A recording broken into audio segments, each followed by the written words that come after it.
ನಮಸ್ಕಾರ ಕರ್ನಾಟಕ. ಅದೇನೋ ಗೊತ್ತಿಲ್ಲ, ನಾನು ಯಾವ್ದಾರ ಒಂದು ಸಬ್ಜೆಕ್ಟನ್ನ ಟಚ್ ಮಾಡಿದ್ರೆ ಮೇಲಿರೋನು ನನಗೆ ಬ್ಲೆಸ್ ಮಾಡ್ತಾನೆ. ನನಗೆ ಅದನ್ನು ದೇವರು ಅಂತ ಹೇಳಲ್ಲ, ಅದೊಂದು ದಿವ್ಯ ಶಕ್ತಿ ಮೇಲೆ ಒಂದಿದೆ. ಅದರ ಆಶೀರ್ವಾದ ತುಂಬ ಚೆನ್ನಾಗಿದೆ ನನ್ನ ಮೇಲೆ. ಕಾರಣ ಯಾಕೆ ಹೇಳ್ತೀನಿ ಅಂತಂದರೆ, ಈ ಪಬ್ಲಿಕ್ ಟಿ ವಿ ರಂಗಣ್ಣನ ಬಗ್ಗೆ ನಾನು ಸಬ್ಜೆಕ್ಟ್ ಎತ್ಕೊಂಡಾಗ ಜನ ಅಂತಂದ್ರು, ಏನಮ್ಮ ಅಷ್ಟು ದೊಡ್ಡ ವ್ಯಕ್ತಿ ಬಗ್ಗೆ ಜಗದೀಶ್ ಮಾತಾಡ್ತಾ ಇದ್ರಲ್ಲ, ಏನು ದಾಖಲೆಗಳಿದೆ ಅಂತ. Brothers, believe it or not, 2 ತಿಂಗಳ ಹಿಂದೆ ನಮ್ಮ ಮನೆಗೆ ಒಂದು ಪಾರ್ಸೆಲ್ ಬರುತ್ತೆ. ಬರೀ ಯಾರ್ದು ಅಲ್ಲ, ಅದು ಪಬ್ಲಿಕ್ ಟಿ ವಿ ರಂಗಣ್ಣ ಸಂಬಂಧಪಟ್ಟಿದ್ದು.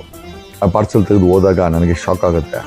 ಕಾರಣ ಯಾಕೆ ಅಂತಂದರೆ, ಬಡ ಬ್ರಾಹ್ಮಣ ಅಥವಾ ಒಬ್ಬ ಬಡ ಪತ್ರಕರ್ತ ಅಂದ್ಕೊಂಡಿದ್ದ ನನಗೆ ಆ ಪಾರ್ಸಲಲ್ಲಿ ಅಡ್ರೆಸ್ ಇರೋದಿಲ್ಲ. ಹೂ ಹಸ್ ಸೆಂಟ್ ಐ ಡೋಂಟ್ ನೋ. ಅದೇ ದಾಖಲೆಗಳನ್ನು ನಾನು ಓದಿ ಇನ್ವೆಸ್ಟಿಗೇಷನ್ ಮಾಡಿ, ನಮ್ಮ ಟೀಮ್ ಇನ್ವೆಸ್ಟಿಗೇಷನ್ ಮಾಡಿ we send it to the department. So ಪ್ರಶ್ನೆ ಏನಪ್ಪ ಅಂತಂದರೆ, ಇಷ್ಟು ಕಾನ್ಫಿಡೆಂಟಾಗಿ ಏನಕ್ಕೆ ಹೇಳ್ತಾ ಇದ್ದೀವಿ ಅಂತಂದರೆ, ನಾವು ಗಾಳಿನಲ್ಲಿ ಗುಂಡಾಡಿಸ್ತಾ ಇಲ್ಲ.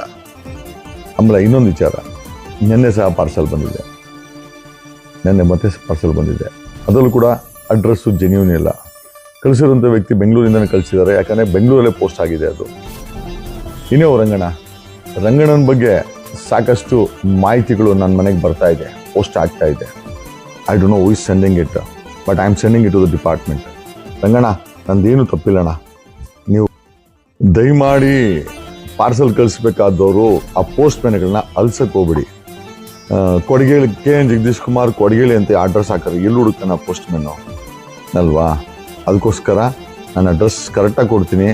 ಪೋಸ್ಟ್ ಮ್ಯಾನ್ಗೆ ತೊಂದರೆ ಕೊಡೋಕೆ ಹೋಗ್ಬಿಡಿ, ಕರೆಕ್ಟಾಗಿ ಅಡ್ರೆಸ್ ಬರ್ದಾಕಿ. KN ಜಗದೀಶ್ ಕುಮಾರ್, ಅಡ್ವೊಕೇಟ್ ಅಥವಾ ಬ್ಯಾರಿಸ್ಟರ್,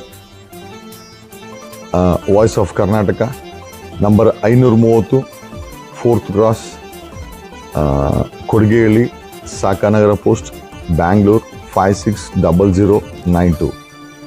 ವಾಟ್ಸಪ್ ನಂಬರ್ 9845550932. ಓಕೆ.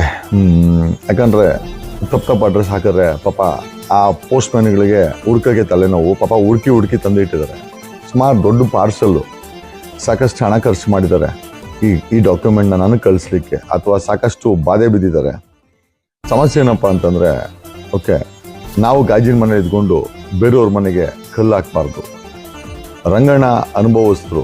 ಆಮೇಲೆ ನನಗೆ ನಿಜವಾಗ್ಲೂ ಅವ್ರ ಮೇಲೆ ಕೋಪ ಇಲ್ಲ, ಯಾಕಂದರೆ ಬಡವ್ರ ಮಕ್ಕಳು ಬೆಳಿಬೇಕು ಅನ್ನೋದು. ನಾನೇ ಬಡವ್ರ ಮಕ್ಕಳು ಬೆಳೀನಿ ಅಂತೀನಿ. ಬೆಳೆದ ಮೇಲೆ ಅವ್ರಿಗೆ ಪ್ರಶ್ನೆ ಮಾಡೋದು ತಪ್ಪು ಅಂತ ಅನಿಸುತ್ತೆ. ಬಟ್ ರಂಗಣ್ಣ ನಂಗೆ ಗೊತ್ತಿಲ್ಲ, ಇದೊಂದು ಫಾದರ್ಲಿ ಫಿಗರ್. ಬಟ್ ಈ ವಯಸ್ಸಲ್ಲಿ ಅವರನ್ನು ನಾನು ಜೈಲಲ್ಲಿ ನೋಡೋಕ್ಕೆ ಇಷ್ಟಪಡಲ್ಲ. ಏನೇ ಇರ್ಬೋದು, ಒಬ್ಬ ಝೀರೋಯಿಂದ ಹೀರೋ ಆಗಿ ಬೆಳೆದಿದ್ದಾರೆ. But at the same time ಲೆಕ್ಕಾಚಾರ ಅಪ್ಪ ಅಮ್ಮ ಇದ್ದಂಗೆ. ಸಮಾಜಕ್ಕೆ, ವ್ಯವಸ್ಥೆಗೆ, ಸರ್ಕಾರಕ್ಕೆ, ಡಿಪಾರ್ಟ್ಮೆಂಟ್ಗೆ ಲೆಕ್ಕಾಚಾರ